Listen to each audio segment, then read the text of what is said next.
How to verify Lloyds Bank card for Apple Pay. In today's video, I'm going to show you how to verify Lloyds Bank card for Apple Pay.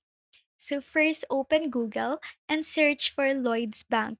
Click on the first link to open the official website. Log into your Lloyds Bank account or register if you don't have an account yet. Once logged in, go to the search bar on the website and search for Apple Pay. Click on the Apple Pay help articles to learn how to set it up. After reading the article, follow the steps to set up Apple Pay. If you're using the Apple Pay app, you will need to verify your Lloyds card.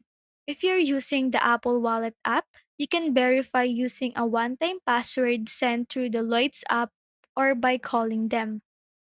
And that's it. Now you have learned how to verify Lloyd's bank card for Apple Pay. If you found this video helpful, don't forget to like and subscribe and click the notification bell for more quick tutorials. Thanks for watching and I'll see you in the next one.